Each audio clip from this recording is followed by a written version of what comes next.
जगत गुरु शिला प्रपात की जय। शिला गुरुदेव की जय। नमो विष्णुपादाय कृष्ण पृष्ठाय भूतले श्रीमते कृतिदास अधिकारी नामिने। नमो विष्णुपादाय कृष्ण पृष्ठाय भूतले श्रीमते भक्ति वेदांत स्वामी नामिने। नमस्ते सारस्वते देवी गौरवाणी प्रचारणे निर्विशेष शून्यवादी पाश्चात्य देश तारणे। ओमाज्ञानतिमिरन्धस्य ज्ञानञ्जनशलाकया चक्षुरुन्मिलितं येन तस्मै श्रीगुरुवे नमः। श्रीचैतन्यमनोभीष्टं स्थापितं येन भूतले स्वयं रूपा कदा मह्यं ददाति स्वपदान्तिकं। वन्देऽहं श्रीगुरु श्रीयुतपदकमलं श्रीगुरुन् वैष्णवांश्च श्रीरूपं साग्रजातं सहगण रघुनाथान्वितं सजीवम् सावधूत सावधूतं परिजन सहितं श्रीकृष्ण चैतन्य देवं श्रीराधाकृष्णपादां सहगण ललिता श्रीविशाखान्वितांश्च। हे कृष्ण करुणा सिंधु दीनबंधु जगतपते गोपेश गोपिकाकांत राधाकांत नमोस्तुते। तप्त कंचन गौरांगी राधे वृंदावनेश्वरी वृषभानुसुते देवी प्रणमामि हरिप्रिय। वाञ्छाकल्पतरुभ्यश्च कृपा सिन्धुभ्येव च पतितानां पावनेभ्यो वैष्णवेभ्यो नमो नमः। जय श्री कृष्ण चैतन्य प्रभु नित्यानंद श्री अद्वैत गदाधर श्रीवासादि गौर भक्त वृंद। हरे कृष्ण कृष्ण कृष्ण हरे हरे हरे राम राम राम हरे हरे। जय गुरु शिला प्रपात की जय। गुरु महाराज की जय। आप से वैष्णव भक्त वृंद की जय। तो हरे कृष्ण आप सबको धन्यवाद प्रणाम। तो हम क्लास स्टार्ट करते हैं। वैसे मैं बिल्कुल अज्ञानी हूँ, जो कुछ भी मुझसे त्रुटि हो आप लोग क्षमा कीजिएगा।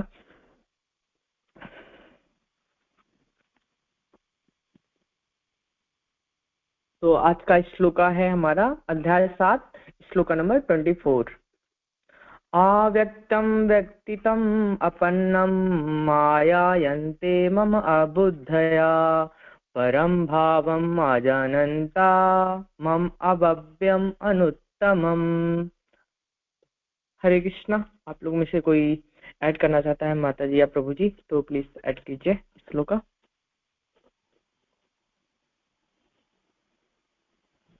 हरे कृष्ण दंडवत प्रणाम प्रभु जी।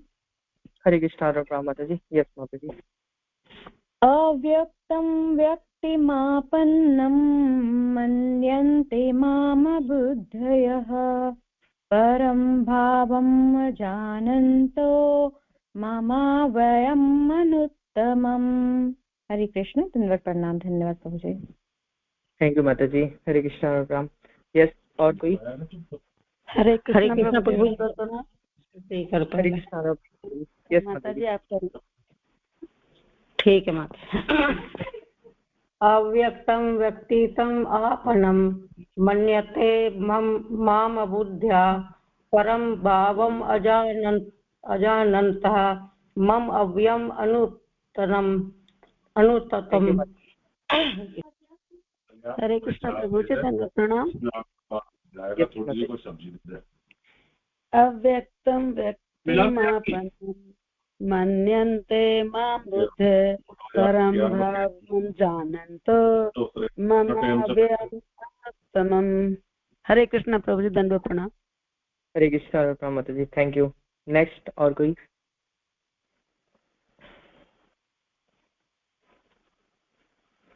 हरे कृष्णा कोई प्रभु जी प्लीज। हरे कृष्णा। हरे कृष्णा राम।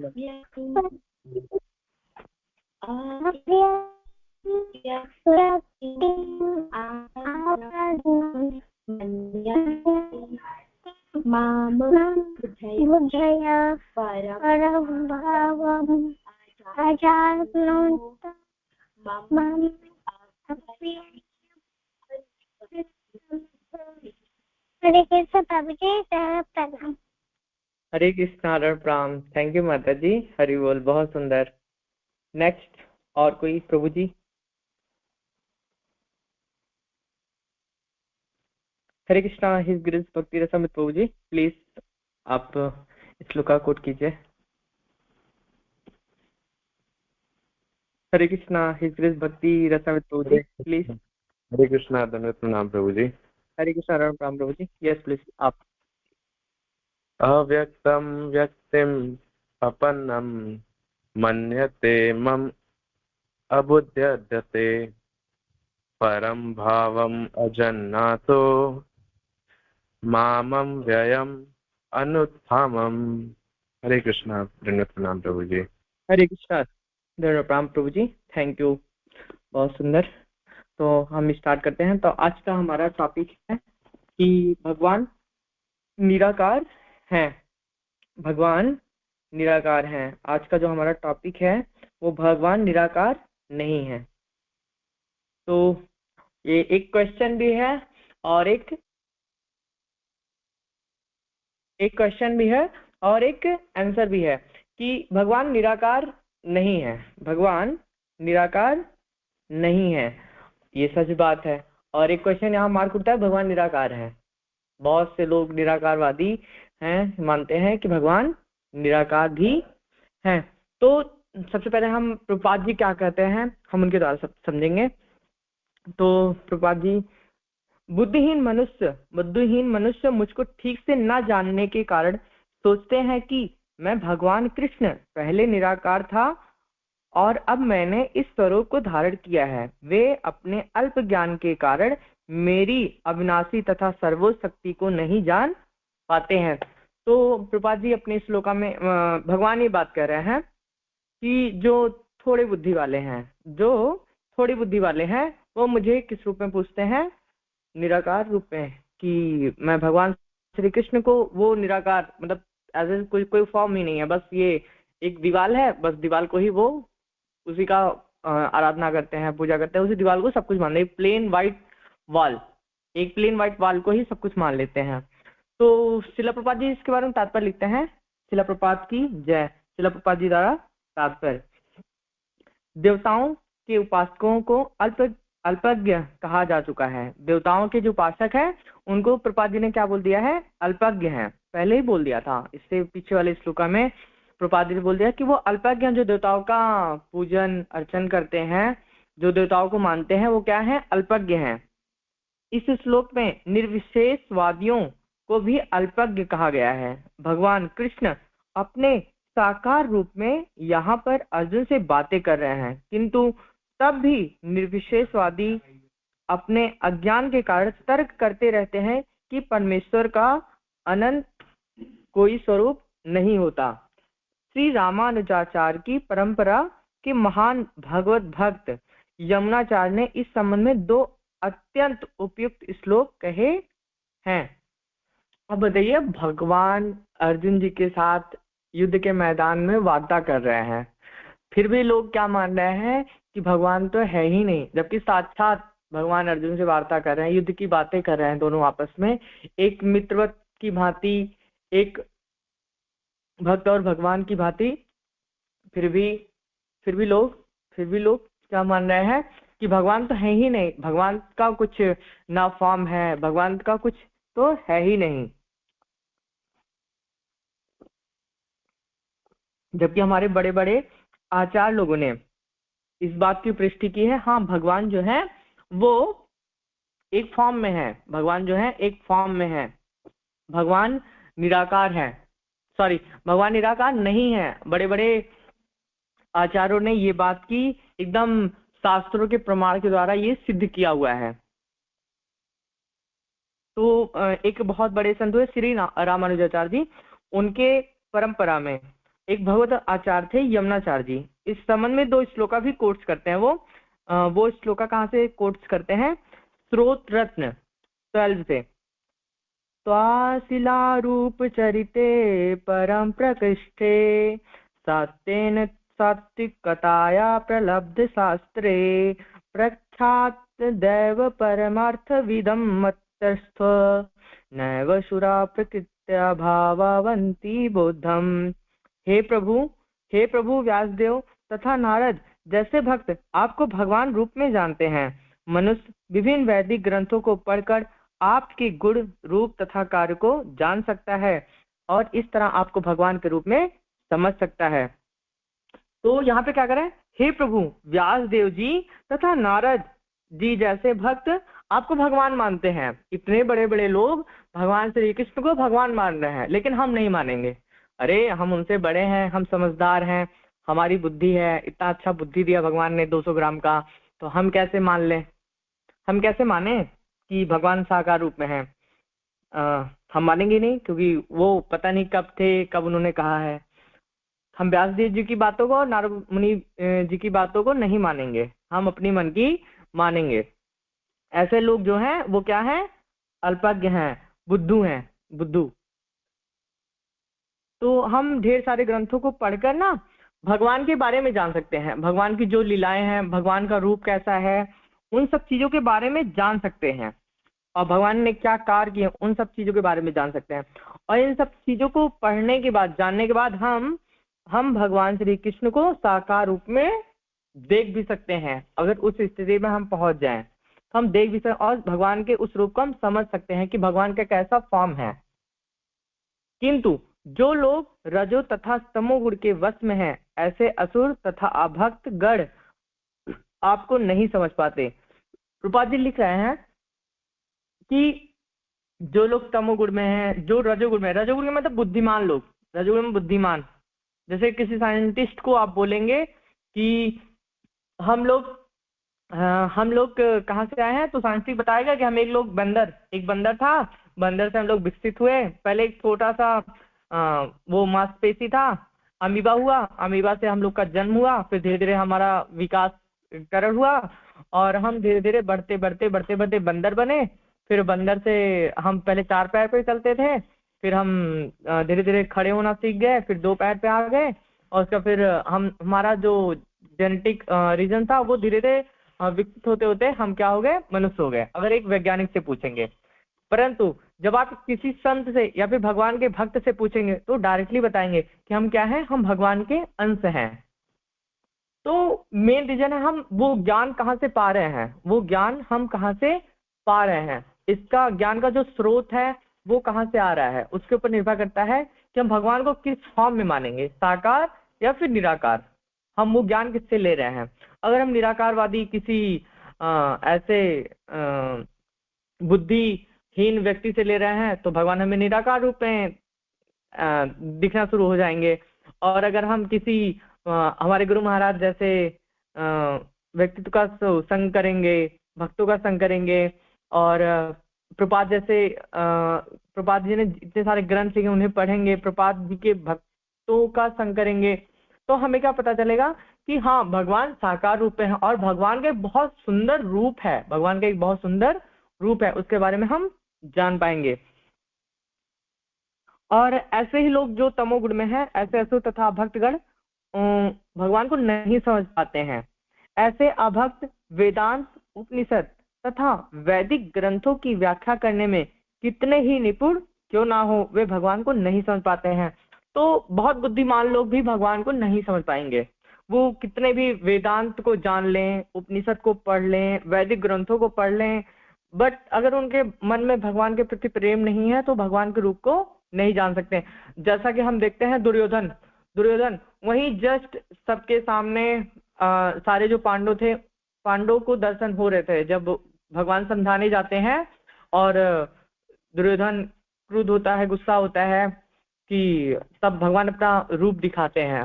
उस रूप को जो दुर्योधन है वो देख ही नहीं पाता, उस तेज में बॉडी को उतना तेज होता है, वो भगवान के जो स्वरूप है उसको देख नहीं पाता। बट वहां पांडव जो भक्त रूप में भगवान को मान रहे थे कि वो मेरे भगवान है और हम उनके दास हैं, पांचों पांडव उनके दर्शन कर पाते हैं। तो हम समझदार होके भी, बुद्धिमान होके भी भगवान को नहीं समझ पाएंगे, हम चाहे जितना उपनिषद वेदांत सब कुछ पढ़ लें। आगे ब्रह्म संहिता में यह बताया गया है कि केवल वेदांत साहित्य के अध्ययन से भगवान को नहीं समझा जा सकता, परम पुरुष को केवल भगवत कृपा से जाना जा सकता है। अतः इस श्लोक में स्पष्ट रूप से कहा गया है कि न केवल देवताओं के उपासक अल्पज्ञ होते हैं, अपितु वे अभक्त जो भी कृष्ण भावना भावित से रहित हैं, जो वेदांत तथा वैदिक साहित्य के अध्ययन में लगे रहते हैं अल्पज्ञ हैं और उनके लिए ईश्वर के साकार रूप को समझ पाना संभव नहीं है। तो यहाँ पे साफ साफ प्रभुपाद जी लिख रहे हैं, जो अभक्त हैं, जो कृष्ण भावना भावित नहीं है और जो केवल देवताओं की पूजा कर रहा है, वो कभी भी भगवान को साकार रूप में स्वीकार नहीं कर पाएंगे, कभी भी नहीं समझ पाएंगे भगवान का साकार रूप है, कभी भी नहीं समझ पाएंगे कि हमारे भगवान कृष्ण कितने सुंदर हैं, कितने सुंदर हैं। आज भगवान के हम श्री विग्रह को, वृंदावन में जाते हैं, भगवान श्री विग्रह को देख कर मोहित हो जाते हैं। हम मायापुर जाते हैं, राधा माधव के विग्रह को देख के मोहित हो जाते हैं। तो हम ये कैसे मान लें कि हमारे जो भगवान श्री कृष्ण है वो साकार फॉर्म में नहीं है, उनका कोई बॉडी का फॉर्म नहीं है, कोई सुंदरता नहीं है, वो ऐसे बिल्कुल ब्लैक व्हाइट वाल की तरह है। कैसे हम मान लें इस बात को? हम नहीं मान पाएंगे, कभी नहीं मान पाएंगे, क्योंकि हमें हमारा जो ज्ञान है वो शिला प्रभुपाद भगवान के भक्तों के द्वारा हमें मिला है, भगवान के भक्तों के द्वारा मिला है। जैसे हमारे गुरु परम नारद मुनि जी हैं, व्यास देव जी हैं, खुद स्वयं भगवान कृष्ण हैं, हमारे शिला प्रभुपाद जी हैं, सरस्वती ठाकुर महाराज जी हैं, बहुत ढेर सारे छठ गोस्वामी हैं, हमें उनसे ज्ञान मिला है और उन्होंने सब लोगों ने भगवान को साकार रूप में माना है, एक दास के रूप में भगवान का वो किया है, हमेशा भगवान के सुंदर वस्त्र बनाए हैं, फूलों से भगवान को सजाया है, भगवान की लीलाओं का वो किया है, सात्विक मतलब क्या कहते हैं, भगवान की लीलाओं को महसूस किया है। तो कैसे हम मान लें कि भगवान साकार रूप में नहीं है? तो ये साकार जो निराकार रूप में मानते हैं भगवान को, वो एक ढोंग करते हैं, वो बुद्धिहीन है, बुद्धू है बिल्कुल, और उनका ज्ञान जो है वो मटेरियल वर्ल्ड से पूरा मिला है, इसलिए वो नहीं मान पाते हैं।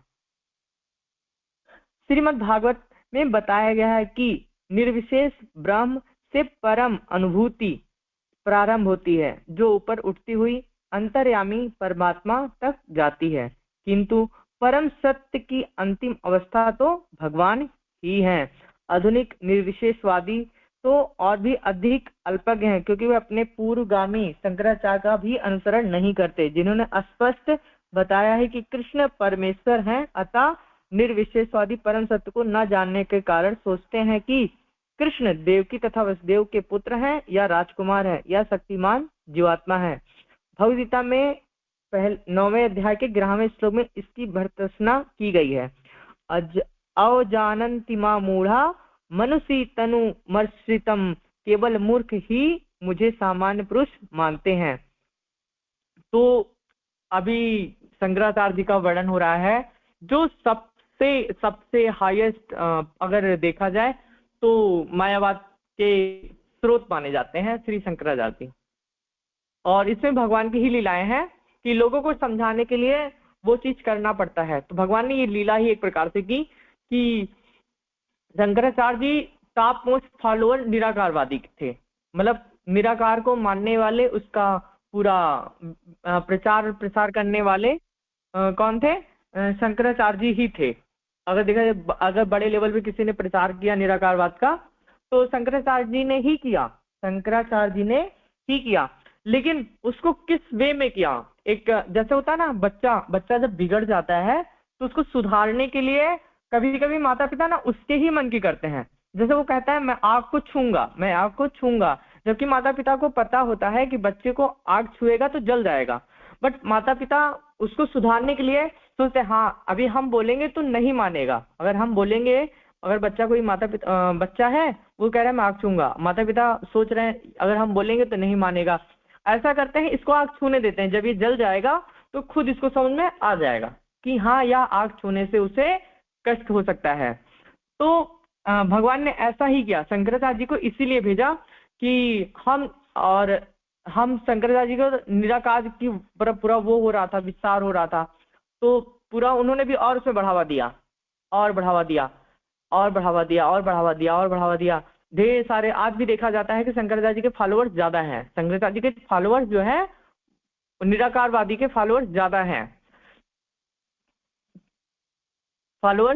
हैं। तो उनको जब बच्चा छूता है तो उसको पता हाँ जल गया, मैं तो जल गया, तब माता पिता उसे समझाने का प्रयत्न करते हैं, स्टार्ट करते हैं, तब वो बच्चा समझता है कि मैं अग्नि को अगर छूंगा तो मैं जल जाऊंगा, तब वो बच्चा मान जाता है कि मुझे अग्नि को नहीं छूना है। इसी प्रकार जो अल्पज्ञानी और मनुष्य है तो संगत, लेकिन जब उन्हें वहां पे रस नहीं मिलता, निराकारवादी जो बहुत से लोग देखते होंगे आप, अक्सर निराकारवाद को छोड़ के साकार रूप में भगवान का पूजन अर्चन को और भगवान श्री कृष्ण की तरफ आकर्षित होते हैं, क्योंकि निराकार पे कोई स्वाद ही नहीं मिलता, कोई स्वाद ही नहीं मिलता। आप किसके साथ वो लीलाएं करेंगे, कैसे गौर निताई को स्नान कराएंगे, या फिर हम कैसे झूलन यात्रा मनाएंगे, चंदन यात्रा कैसे मनाएंगे, हम रास की लीलाओं का कैसे आस्वादन करेंगे, हम भगवान को भोग कैसे लगाएंगे, ये ढेर सारा जो सेवा है भगवान का और जो प्रेम है, और भगवान को कीर्तन कैसे सुनाएंगे, ये जो ढेर सारा जो भगवान के साथ लीला और आदान प्रदान है प्रेम का भक्त और भगवान के बीच का, ये कैसे कर पाएंगे। निराकारवादी पे तो हम कर ही नहीं सकते हैं, इसके लिए हमें साकार कुछ ना कुछ तो चाहिए ही हमें। अगर हमें प्रेम करना है तो हमारे सामने कोई ना कोई व्यक्ति होना चाहिए ना जिससे हम प्रेम कर सकें। अगर उसका कोई फॉर्म ही नहीं है, वो हो ही ना, तो हम किससे प्रेम करेंगे, हम किससे प्रेम करेंगे। यहाँ तक कि लोग प्रेम करने के लिए देखते हैं कई कई सात समुद्र पार भी वो कनेक्शन बना लेते हैं, कनेक्शन फोन के थ्रू बना लेते हैं। हाँ, लेकिन वो सात समुद्र पार भी कोई ना कोई व्यक्ति है, हम देख नहीं पा रहे हैं, बट उसे मान ले हाँ वो वहां पे है और वो वहां से बोल रहा है तो हमें सुनाई दे रहा है। तो इसीलिए भगवान, अगर हम फोन पे यहाँ के भौतिक चीजों को ऐसा मान रहे हैं कि सात समुद्र जो दिख नहीं रहा है हमें, हम उसको मान रहे हैं, तो हम भगवान कैसे ना कर सकते हैं कि भगवान नहीं है। क्योंकि उन्हें अनंत लीलाएं हैं, अनंत वो हैं, ढेर सारे हमारे आचार्यों ने उनके बारे में वर्णन किया है, तो कैसे हम मान लें कि भगवान साकार नहीं है। तो शंकराचार्य लास्ट में अपनी माता जी को ही समझाते हैं, अब उनकी माता जी ही उनको समझाती हैं, और शंकराचार्य जी लास्ट में अंत समय में अपने क्या बोल के जाते हैं, ईश्वरा परमा कृष्णा सच्चिदानंद विग्रह अनादिरादिर गोविंदो सर्व कारणम। गोविंद के नाम से विख्यात कृष्ण ही परमेश्वर हैं, उनका शरीर सच्चिदानंद है, वे सबों के मूल स्रोत हैं, उनका कोई अन्य स्रोत नहीं है, एवते समस्त कारणों के मूल कारण है। ब्रह्म संहिता में लिखा गया है, प्रभुपाद जी कह रहे हैं ब्रह्म संहिता पढ़ के कोई भगवान को नहीं जान सकता। तो सच कहा है प्रभुपाद जी ने, हाँ, लेकिन उसका मूड क्या है, उसका मूड है अब क्या है, अगर हम इस चीज को समझें धीरे धीरे तो हम निराकारवादी लोग हैं तो हम उन्हें समझा सकते हैं। अगर हम समझ चुके हैं तो हम उन्हें भी समझा सकते हैं कि हाँ आपके इस निराकारवाद का मूड क्या है, आप पहले इसको समझो, तो आप इसको समझो तो आपको इसमें क्या आस्वादन मिल रहा है, आपको क्या आनंद मिल रहा है, आप क्या इसमें खोज रहे हो। आज लगभग 100% या फिर 99% ये देखा जाता है जितने भी निराकारवादी लोग हैं वो एक अलग वे में, मतलब ना उनके भक्ति का कुछ पता होता है, ना उनके बोल भाषा का कुछ पता होता, वो कब कहाँ क्या कैसे, ना उनके कुछ जीवन शैली का पता होता है, कैसे रह रहे हैं कुछ भी नहीं पता होता, मतलब कुछ लाइफ स्टाइल का कुछ वो ही वे भी नहीं होता है। बस वो अपने आप, हाँ मैं निराकार हूं, मैं भगवान को ब्रह्म रूप में एक ज्योति रूप में मानता हूँ, मैं भगवान को एक ब्रह्म और ज्योति रूप में मानता हूँ, मतलब कुछ भी नहीं है। भगवान ने कितनी ढेर सारी लीलाएं की, उसका कुछ वो ही नहीं मानते। भगवान श्री कृष्ण यशोदा मई सॉरी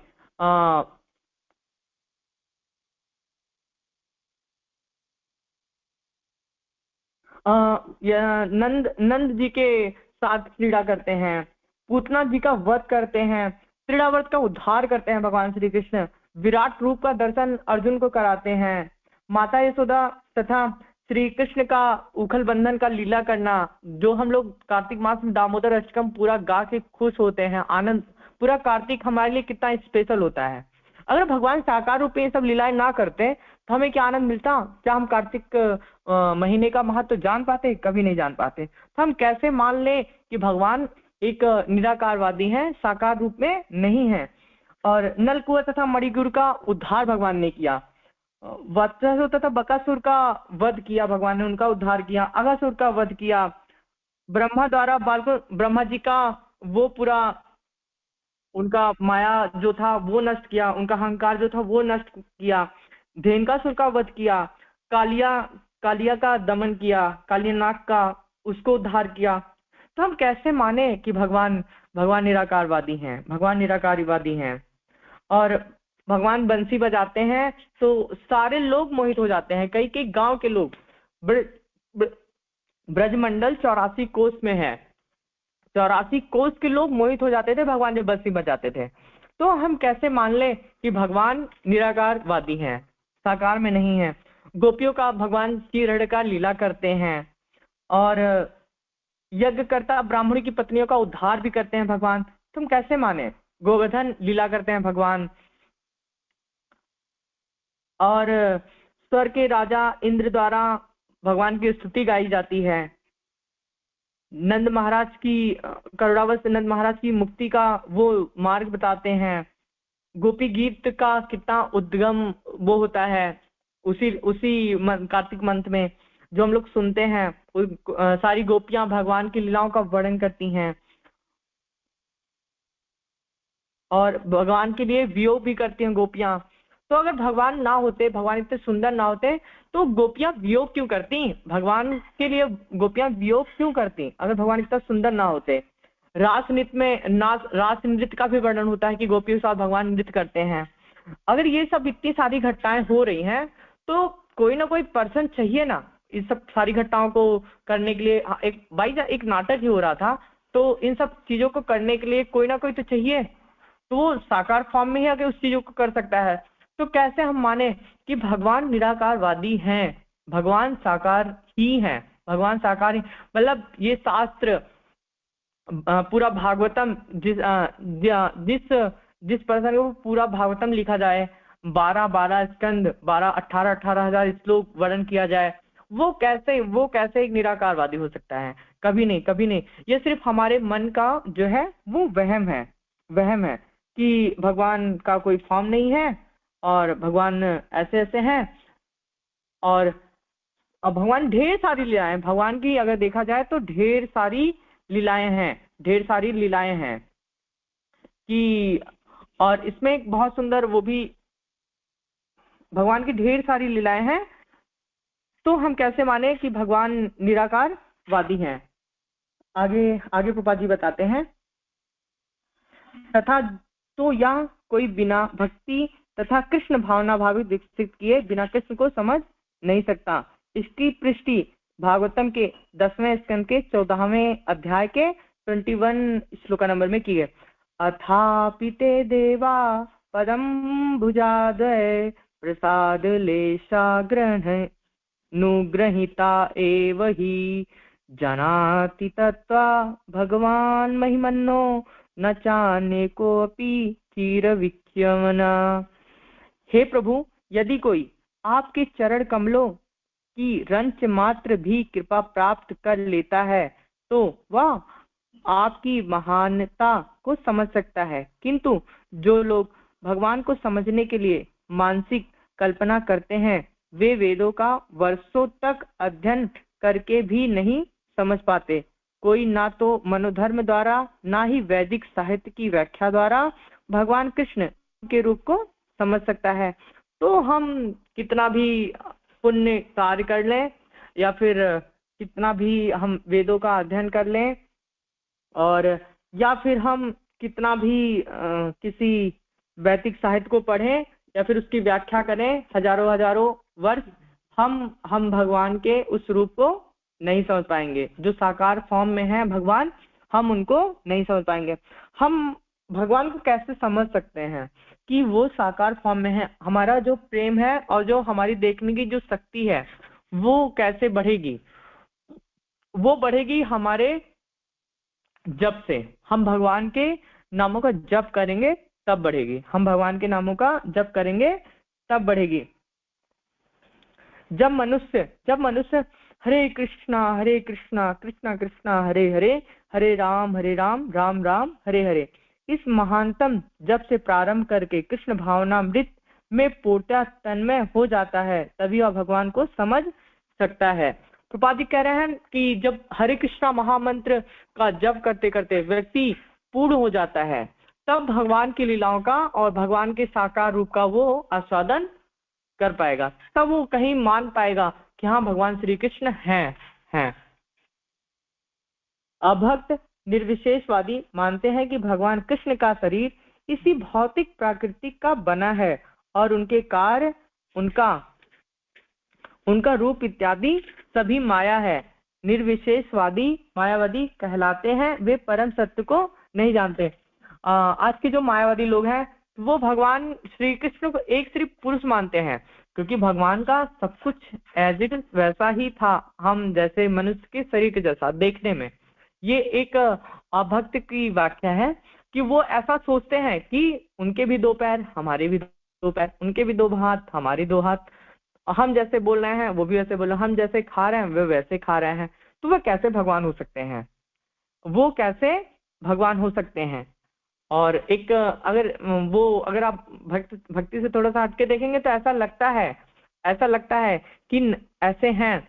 हाँ, इसीलिए प्रपात जी बताते हैं कि जब हम हरे कृष्णा महामंत्र का जप करेंगे तब उनके लिए हमारा प्रेम बढ़ेगा, भगवान के लिए, भगवान श्री कृष्ण के लिए हमारा प्रेम बढ़ेगा, तब हम परम पुरुषोत्तम भगवान मान पाएंगे, तब उस रूप में हम भगवान को स्वीकार कर पाएंगे कि वही परम पुरुषोत्तम भगवान श्री कृष्ण साकार रूप में हैं।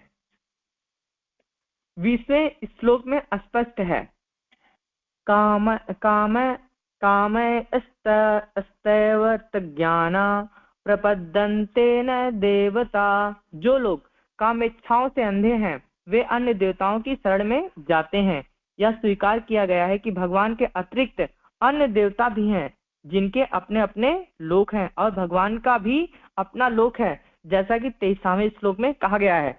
ये बहुत सुंदर बात है, प्रभुपाद जी ने बहुत अच्छा कोटेशन किया है कि प्रभुपाद जी कह रहे हैं कि अभी पहले तो हमें निराकारवादी में फंसाया गया कि निराकारवादी भगवान है, यहाँ तो कुछ मिलेगा ही नहीं। पहले तो ये हमें समझाया गया माया में। उसके बाद हमें क्या कहा गया कि ये देवता ये है, आप इनके पास जाएंगे तो आपको धन, लक्ष्मी जी उनसे धन मिलेगा, सरस्वती जी उनसे आपको विद्या मिलेगी, और ये वायु देता है, इनसे आपको वायु जो ये मिलेगी, वर्षा के देव इनसे मेघ देव, इनसे आपको वर्षा मिलेगी। मतलब ढेर सारे ब्रांचेस हमें बताए गए कि ये सारे अलग अलग ब्रांचेस हैं, आप यहाँ जाओगे तो आपको ये सब चीजें मिलेंगी, ये दुकानें हैं, बट इनके जो हेड ऑफ डिपार्टमेंट मालिक है उनका कोई शरीर नहीं है, वो कहीं नहीं रहते हैं, बस वो ऐसे ही मतलब एक हवा में आकाशवाणी करते रहते हैं, ये सब कुछ चलता रहता है। फिर हमें इस तरफ डाइवर्ट किया गया धीरे धीरे, और हम मूर्ख लोग जो हैं हमने भी यही समझा, क्योंकि हमें अपनी जरूरतें पूरी करना चाहिए, पूरा करना चाहिए था, तो हम उस तरफ डाइवर्ट हो गए। तो इसलिए इसका भी बहुत अच्छे से वो मतलब बढ़ा, पूरा वेग से प्रचार प्रसार हुआ, और इसीलिए हम क्या हैं, अल्पज्ञ हैं, और हम इन सब चीजों को हम समझ ही नहीं पाए। इसका पहले से ही 23वें मतलब इससे पहले वाले 20वें श्लोक में इसका पूरा अच्छे से प्रपात जी ने बताया। इससे पहले हमने जो पढ़ा उसमें हमने ये जाना, जैसा कि 23वें श्लोक में कहा गया है, देवान देवाय जो यन्ति भक्ता यन्ति स ममापि। देवताओं के उपासक उनके लोकों को जाते हैं, और जो कृष्ण के भक्त हैं वे कृष्ण लोक को जाते हैं। यद्यपि यह स्पष्ट कहा गया है, किंतु भी मूर्ख मायावादी यह मानते हैं कि भगवान निर्विशेष हैं और ये विभिन्न रूप उन पर ऊपर से थोपे गए हैं। क्या गीता के अध्ययन से ऐसा प्रतीत होता है कि देवता तथा उनके धाम निर्विशेष हैं? स्पष्ट है कि ना तो देवतागण और ना ही कृष्ण निर्विशेष हैं, वे सभी व्यक्ति हैं। भगवान कृष्ण परमेश्वर हैं, उनका अपना लोक है और देवताओं के भी अपने अपने लोक हैं। प्रपाद यहाँ कितना अच्छा वो वेरीफाई कर देते हैं, दूध का दूध अलग और पानी का पानी अलग। प्रपाद जी कह रहे हैं कि अगर देवताओं का लोक है, अगर देवताओं को ये आज्ञा दे रहा है, तो अगर इन सब चीजों को बना कोई रहा है तो भी तो साकार फॉर्म में ही होगा। जैसे हम लोग, और हमारे पास 2 आंख है, 2 नाक है, सॉरी 1 नाक है, 2 आंख है, 2 कान है, बाल हैं इतने सुंदर सुंदर, इतना सुंदर सा सबका मुख है, सारे भक्त लोग कितने सुंदर चमकदार होते हैं, और 2 पैर हैं सबके पास, 2 हाथ हैं, 5 अंगुलियां हैं, दोनों हाथ में 5 में 10 अंगुलियां हैं, पैरों की 10 अंगुलियां हैं। अगर इन सब चीजों का एकदम सटीकता से, इतने वर्ल्ड में इतने ढेर सारे लोग हैं, इन सबों का कोई निर्माण कर रहा है, तो वो कैसे कैसे निराकार हो सकता है? एक बार ये सोचने वाली बात है। एक जो मूर्ति कोई बना रहा है उसके भी वो सारी चीजें वो देख के उसको कॉपी कर पेस्ट करता है, वो कॉपी करता है। तो कैसे एक निराकार फॉर्म में कैसे ये सब इतना सब कुछ कैसे कर सकता है? ये बहुत बड़ी सोचने वाली बात है। तो प्रपात जी बिल्कुल दूध का दूध और पानी का पानी कर देते हैं कि ये देखिए इतना सब कुछ बना हुआ है इस धरती पे, इतना सब कुछ है भौतिक सुख सुविधाओं को पाने के लिए और इन भौतिक सुविधाओं का सुख लेने के लिए ये ढेर सारे मनुष्य हैं। तो वो कैसे निराकारवादी हो सकते हैं? वो ऑलमोस्ट मतलब 100 to 100% वो साकार रूप में ही हैं और इन्हें हमें मानना ही पड़ेगा, इन्हें हमें मानना ही पड़ेगा। लेकिन बहुत से मूर्ख लोग हैं, नहीं मानते। वो एक उसी बच्चे की भांति हैं कि वो आग जल रहा है, जब तक वो जलेंगे नहीं तब तक उन्हें समझ में नहीं आएगा कि हाँ ये आग ही है और इसे छूने से हम जल जाएंगे। तो इसलिए उनको जलने देना चाहिए। जब वो जलेंगे, जब उन्हें समझ में आएगा, तब उन्हें भक्ति की तरफ, भगवान की तरफ हमें लेके आना चाहिए। अतः यह अद्वैतवादी तर्क की परम सत्य निर्विशेष है और रूप ऊपर से थोपा आरोपित हुआ है, सत्य नहीं उतरता। यह स्पष्ट बताया गया है कि ऊपर से थोपा हुआ नहीं है। भगवद गीता से हम दृष्टया समझ सकते हैं कि देवता के रूप तथा परमेश्वर का स्वरूप साथ साथ विद्यमान है और भगवान कृष्ण सच्चिदानंद रूप है। वेद भी पुष्टि करते हैं परम सत्य आनंदमयो भविष्यता, अर्थात वे स्वभाव से ही आनंदमय है और वे अनंत शुभ गुणों के आगार हैं। गीता में भगवान कहते हैं कि यद्यपि वे अजन्म है तो भी वे प्रकट होते हैं। भगवान जन्म नहीं लेते हैं बट प्रकट होते हैं। भगवान का आविर्भाव होता है, भगवान भक्तों को दर्शन देंगे प्रकट डायरेक्टली। ऐसा होता है जब वीडियो कॉल हम कर सकते हैं, एक रिचार्ज अगर हमारा खत्म हो जाए तो अगर डाटा पैक नहीं है हमारे पास तो वीडियो कॉल पे वो ब्लैंक हो जाता है। तो हमारे पास डाटा पैक ही नहीं है कि हम भगवान को देख सके, इसलिए हमें वो ब्लैंक दिख रहा है। इसीलिए वो हमें ब्लैंक दिख रहा है क्योंकि हमारे पास डाटा पैक ही नहीं है। और डाटा पैक हमें डलाने के लिए लक्ष्मी चाहिए, और वो लक्ष्मी क्या है? हमारा हरिनाम।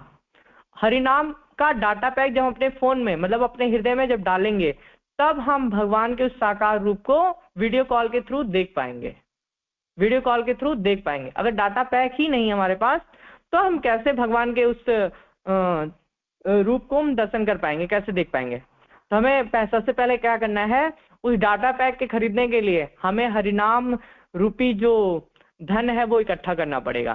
तो हमारे पास वही नहीं है, इसीलिए हम ब्लैंक दिख रहा है। हमें लग रहा है कि हम अरे नेटवर्क वो ये ब्लैंक है पूरा उधर से, इसलिए हमें ऐसा दिख रहा है। तो सेम कंडीशन जो निराकारवादी लोग हैं उनका यही है। बट अगर डाटा पैक होता और उधर से भी कनेक्टिंग नेटवर्क अच्छा होता, इधर से भी अच्छा होता, तो भगवान वीडियो कॉल के थ्रू हम देख सकते थे। लेकिन निराकारवादी को बीच में ऐसा कुछ है ही नहीं। लेकिन भगवान को इन सब चीजों की जरूरत नहीं है। भगवान डाटा पैक और मोबाइल से बहुत परे हैं। भगवान टॉप मोस्ट हैं। अगर आप एक भक्त की दृष्टि से देखेंगे, हमारे प्रपात जी ढेर सारी लीलाओं का ऐसे ही वर्णन कर देते थे, मतलब अपनी बुक्स में ढेर सारी लीलाओं को उन्होंने देखा नहीं, बट अपने गुरु महाराज से सुन के उन चीजों का स्मरण करके प्रपात जी ने कितना सुंदर सुंदर स्मरण करके ढेर सारी लीलाओं के, भगवान श्री कृष्ण ढेर सारी लीलाओं का वर्णन किया है। कैसे कैसे कैसे? क्योंकि उन्होंने गुरु की आज्ञाओं को माना, इसलिए।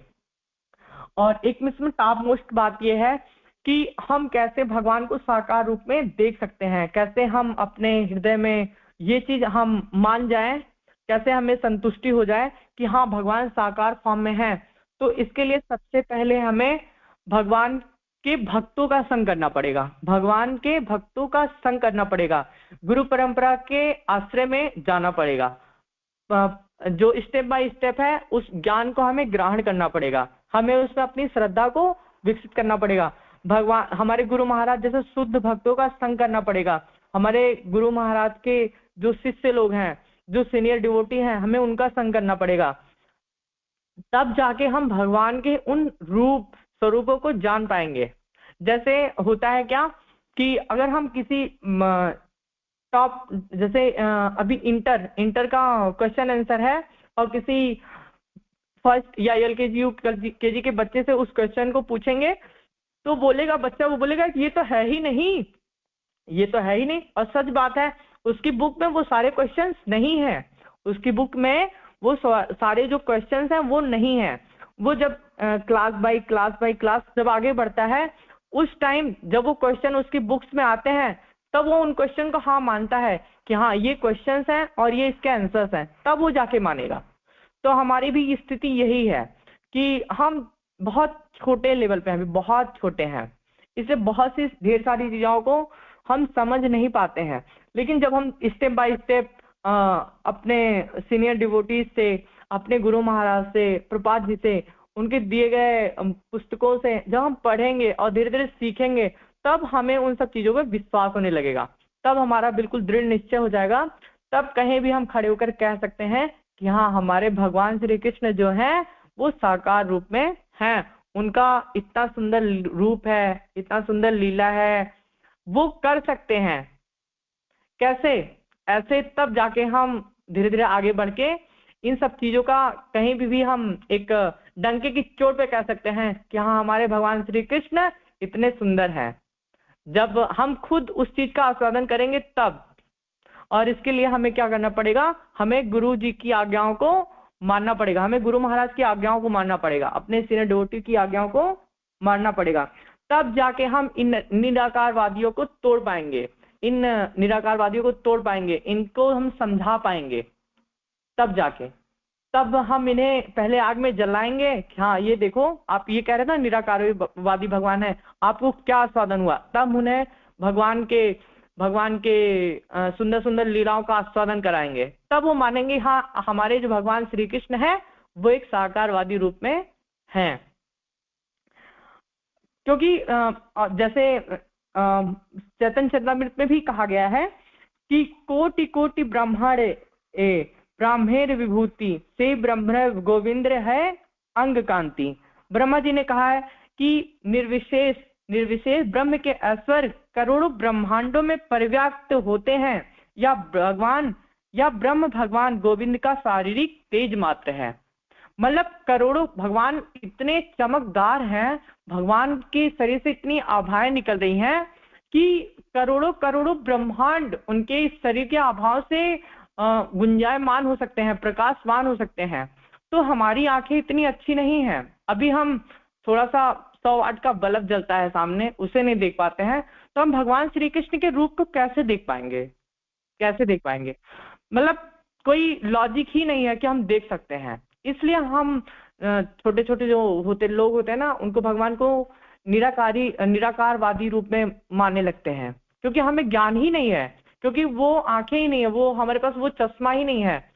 अभी वेल्डिंग करते हैं लोग, वेल्ड जो लोहे का वो ग्रिल होता है और सारी ढेर सारी चीजें वेल्ड करते हैं, तो उसके लिए भी हमें क्या करना पड़ता है? एक कांच का ब्लैक कलर का, अगर उसको देखेंगे नहीं दिखता है, जब लेकिन वेल्ड करते हैं तो बिल्कुल साफ साफ दिखता है। तो जब इतने छोटे से प्रकाश को देखने के लिए हमें इन सब चीजों का वो लेना पड़ता है, आश्रय लेना पड़ता है, वो तो भगवान है, वो तो भगवान ऐश्वर्यवान है, कई 100 ब्रह्मांड, कई करोड़ों ब्रह्मांड को अपने शरीर के तेज से प्रकाशवान कर सकते हैं। तो कैसे हम उन्हें देख सकते हैं? इसलिए हमें लगता है कि हमारे जो भगवान श्री कृष्ण है वे साकार फॉर्म में नहीं है।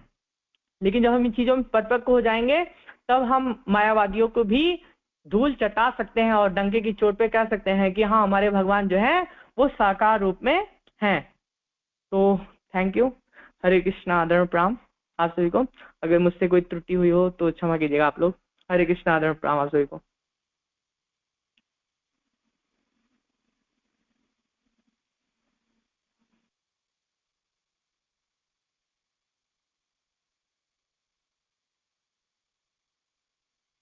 हरे कृष्णा, आदर प्रणाम आप सभी को। हरे कृष्ण प्रभु जी प्रणाम। हरे कृष्णा माता जी प्रणाम। यस माता जी। हरे कृष्णा प्रभु जी, दंडवत प्रणाम। हरे कृष्णा माता जी प्रणाम। यस माता जी। बहुत सुंदर क्लास प्रभु जी, अगर आपकी आज्ञा हो तो मैं इसमें सिर्फ 2 पॉइंट ऐड करना चाहूंगी। यस माता जी, यस थैंक यू माता जी। है ना। यहाँ पर जो आप निराकारवाद की बात कर रहे हैं, तो प्रभु जी निराकारवाद जो आपने बताया शंकराचार्य जी, तो आदि शंकराचार्य ने, क्योंकि कोई किसी चीज को मान ही नहीं रहा था, आदि शंकराचार्य ने सदा सदा भगवान की ही उपासना की, भगवान श्री कृष्ण को ही माना। शंकर भगवान का साक्षात स्वरूप है, वो अवतार है। लेकिन लोग जो है ना बहुत भटक चुके थे, कोई हिंसा में जा रहा था, कोई अहिंसा में जा रहा था। तो उन्होंने इन सबको अट्रैक्ट करने के लिए कि शांत होकर ध्यान में मग्न रहे, इसलिए उनको निराकार की अपेक्षा मतलब निराकार के बारे में उनको बताया कि भगवान निराकार है। लेकिन वास्तव में निराकार है क्या? वास्तव में निराकार ये है कि इसमें सिर्फ 3 चीजें समझने वाली है श्लोक में शुरू में, अव्यक्तम, अबुद्धया और अव्यव्यम। अव्यक्तम यानी कि भगवान प्रकट नहीं होते, है ना। क्यों नहीं प्रकट होते? अब जैसे अभी रात हो रही है, तो इसका मतलब नहीं है, ये नहीं है कि सूर्य नहीं है, सूर्य है, कहीं और राइज हुआ है ना, कहीं अभी हो रहा है, कभी कहीं शाम हो रही है। इसी प्रकार भगवान है, किसी के सामने प्रकट होते हैं और किसी के सामने नहीं प्रकट होते। लेकिन जो निराकारवादी है वो करते तो भगवान की उपासना है, लेकिन केवल ब्रह्म ज्योति तक पहुंच पाते हैं। लेकिन जो साकारवादी है वो भगवान को अव्यक्त यानी कि जब प्रकट नहीं है उस रूप में भी देख सकते हैं। तो वो कैसे देख सकते हैं? क्योंकि कृष्ण को देखने के लिए ना तो शास्त्रों का ज्ञान चाहिए, शास्त्रों को समझ है तो भी आप कृष्ण को नहीं समझ सकते। कृष्ण भगवान को समझने के लिए केवल और केवल भगवान के प्रति पूर्ण समर्पण चाहिए, पूर्ण समर्पण। जब तक वो समर्पण नहीं है ना, और भक्ति नहीं है, वो कैसे होगा समर्पण? जब आप गुरु के आगे अपना पूर्ण समर्पण करते हैं और गुरु की आज्ञा का पालन करते हैं, वैष्णवों का संग करते हैं ना। जैसे कहा जाता है, तुम्हारा चरण सदा, है ना, गोविंद विश्राम, गोविंद कहे रे मोरा वैष्णव प्राण। तो वैष्णवों की सेवा, वैष्णव संग, वैष्णवों के साथ की गई भक्ति योग की क्रियाएं आपको कृष्ण प्रेम प्रदान करती है और कृष्ण की कृपा प्रदान करती है। हरे कृष्ण महामंत्र, जब हम ये दोनों चीजों का मेल होता है तो जाकर आप कृष्ण के वास्तविक स्वरूप को पहचान सकते हो। और बुद्धिमान कौन है यहाँ पर? जैसे कहे अबुद्धिया, जो अबुद्धि, जिनके पास बुद्धि नहीं है, वो कभी भी नहीं समझ सकते। कैसे? वादी लोग, ब्रह्म ज्योति का ध्यान करने वाला। अब ब्रह्म ज्योति का मतलब ये होता है, ब्रह्म ज्योति में भगवान ने क्या किया? अपनी योग माया के अंतरंग शक्ति से, जैसे कि इसमें बताया गया, अपने आप को ढक रखा है। लेकिन जब भक्त भगवान के आगे प्रार्थना करते हैं तो भगवान उनको वो दृष्टि प्रदान करते हैं जिससे वो व्यक्त हो चाहे अव्यक्त हो, वो देख सकते हैं। नहीं तो भगवान के जन्म के समय पे भी कई लोग ऐसे थे जिन्होंने कृष्ण को भगवान के रूप में स्वीकार नहीं किया, जैसा कि श्रील प्रभुपाद ने बताया और आपने भी बहुत सुंदर तरीके से बताया। तो यहाँ पर इन्हीं 3 चीज मेन तो ये है कि बुद्धि और अव्यक्त, इन 2 चीजों को समझना बहुत इंपॉर्टेंट है। तभी आप इस चीज मतलब इस श्लोक को मतलब पूर्ण कर पाते हैं कि बुद्धिमान व्यक्ति कौन है? जो कृष्ण के प्रति पूर्ण समर्पण करते हैं, गुरु का आश्रय लेते हैं और वैष्णवों का संग करके भक्ति योग के द्वारा भगवान को समझने का प्रयास करते हैं। हरे कृष्ण प्रभु जी, मैं इतना ही कहना चाहूंगी। थैंक यू माता जी। धन्यवाद। Thank you. हरे कृष्ण आराम। थैंक यू माता जी। Thank you. हाँ यस, मेरी ये थोड़ी छोटी छोटी मैं भी सीख रहा हूँ, अब तो कृपा से मैं धीरे धीरे सीख जाऊंगा।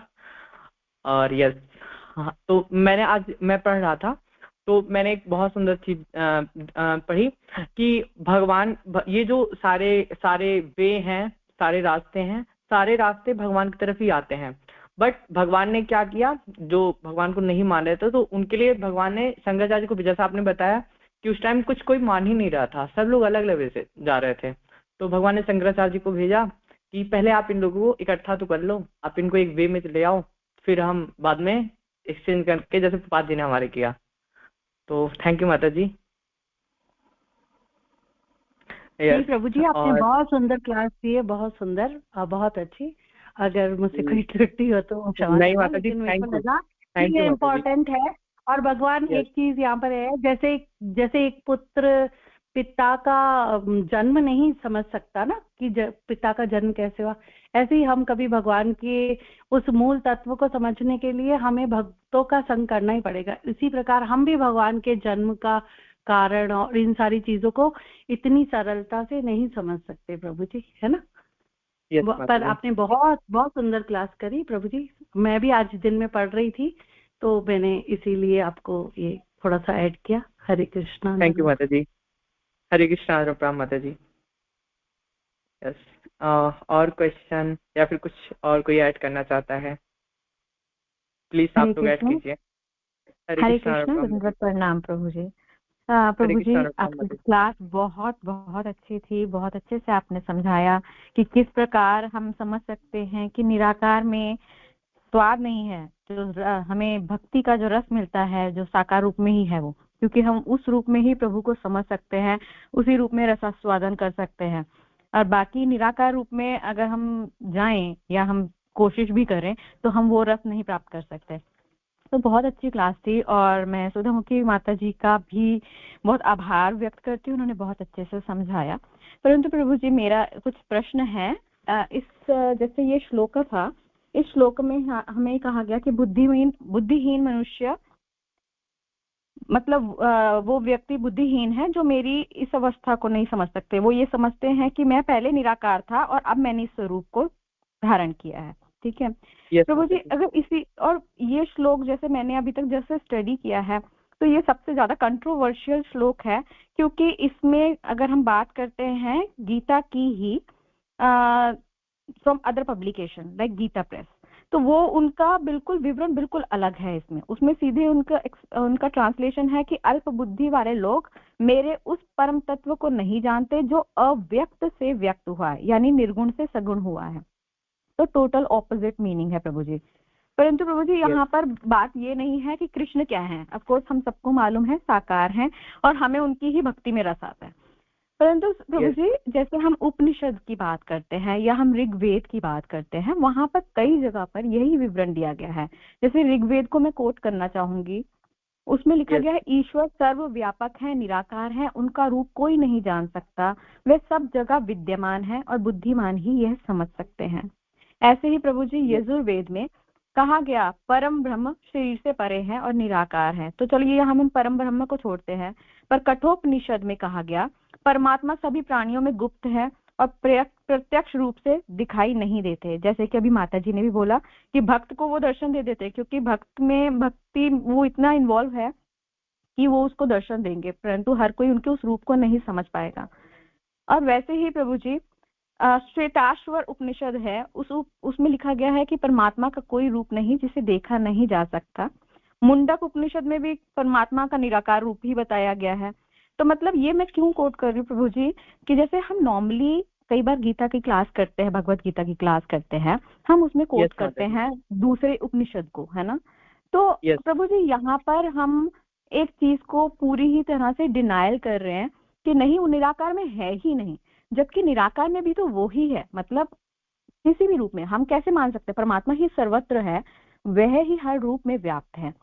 चाहे श्री कृष्ण ही मूलभूत हैं, श्री कृष्ण ही सभी चीजों का कारक हैं, परंतु निराकार में भी वही व्याप्त है। क्या ऐसा नहीं है? हाँ, यस माता जी। जैसे आपने बताया कि मेन वो होता है सोर्स ऑफ ज्ञान, कि हम उस ज्ञान को कहाँ से ले रहे हैं। जैसे आपने ढेर सारे उपनिषदों और गीता प्रेस की गीता का वो किया कि वो श्री गीता प्रेस की जो टीका की है, जिससे वो मुझे लगता है शायद भगवान की कभी उन्होंने उपासना की होगी, या फिर भगवान को कभी वो अपने परम मित्र या फिर परम किसी भी, मतलब एक भगवान और भक्त के बीच का संबंध होता है, शायद वो कभी उन्होंने स्थापित किया होगा शायद। तो उन्होंने अपने हिसाब से उसको समझा और ढेर सारे उपनिषदों और ढेर सारे ग्रंथों से उन्होंने वर्णन किया। उनका जो सोर्स ऑफ ज्ञान था वो उन्होंने उससे कोट्स करके उन्होंने लिख दिया। फिर हम आते हैं कि ज्ञान जो है वो कहाँ से आ रहा है। चारों कुमार ब्रह्मा जी के पुत्र हैं, उनसे बड़ा ज्ञानी मुझे लगता है शायद कोई हो। चारों ब्रह्मचारी थे। और सबसे बड़े ऑलमोस्ट, ये बात बहुत पहले की बात है कि नारद मुनि जी वो विचरण करते हुए आ जा रहे थे। तो बद्री का आश्रम आज भी है बद्रीनाथ जी में। तो उस समय भगवान सॉरी मुझे नाम नहीं याद आ रहा है, भगवान और अर्जुन, नर और नारायण उस पर चर्चा कर रहे थे। तो नारद जी वहां पहुंचते और सेम इसी क्वेश्चन को रखते हैं कि आप खुद कहते हो, भगवान से कहते हैं ये बात, नारद से ये क्वेश्चन करते हैं उस समय, क्योंकि भगवान उस समय पृथ्वी पे थे, नजदीक था, तो नारद मुनि इसलिए उनसे मिल सकते थे, कि यही क्वेश्चन उनसे करते हैं कि आप कहते हैं कि आप ही अपने आप को एक साकार फॉर्म में दिखाते हो और आप अपने आप को एक निराकार फॉर्म में दिखाते हो, आप ही उनकी आराधना करते हो और आप ही ये करते हो, दोनों काम भगवान ही कर रहे हैं, दोनों काम भगवान ही। तो भगवान वहां बताते हैं कि हाँ मैं दोनों, क्योंकि मैं उनको अपने तरफ लाने के लिए मैं कुछ भी कर सकता हूं, मैं कुछ भी करूंगा कि वो मेरी तरफ आकर्षित हों।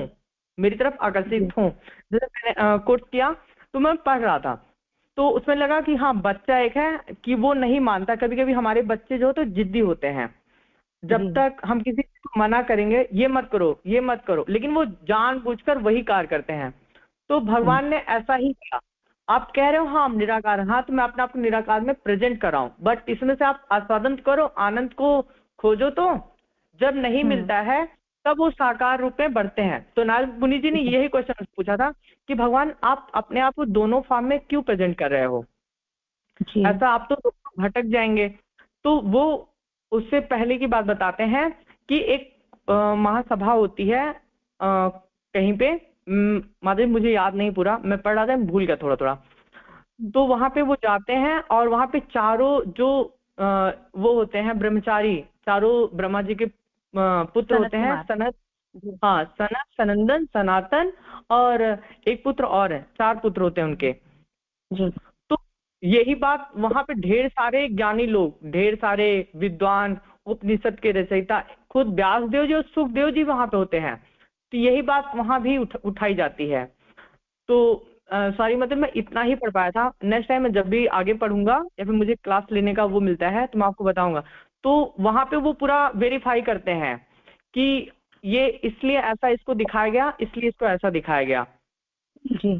तो इसके लिए राधा श्याम सुंदर प्रभु जी प्लीज आप कोर्स कीजिए। हरे कृष्णा प्रभु जी। श्यामानंद यस हो जी, हरे कृष्णा प्रभु ji. Very good thank you हरे कृष्णा दंडवत प्रणाम प्रभु जी। प्रभु जी प्लीज आप इस पे कोर्स कीजिए। निन्ने आपने सब बता दिया, बहुत सुंदर। हरि बोल।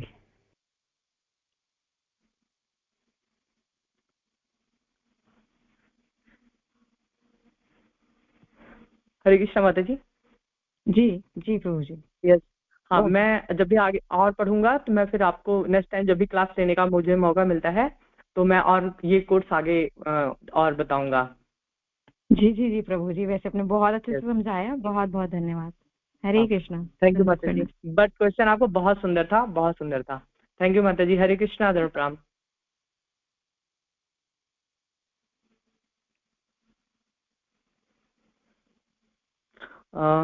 नेक्स्ट और किसी का कुछ क्वेश्चन या फिर कुछ ऐड करना चाहते हैं तो please. Thank you Prabhu ji, very beautiful session. आप ऐसी क्लास लेते रहिए, लाइव और फिजिकल दोनों, बहुत सुंदर। और ठीक है, तो अभी नेक्स्ट क्लास के टाइम हो गए हैं सदन चर्चा में, तो यहाँ पे वाइंड अप कर सकते हैं। हरि बोल। थैंक यू प्रभु। थैंक यू प्रभु जी। हरे कृष्णा प्रणाम प्रभु जी। तो प्रभु जी वाइंड अप करें।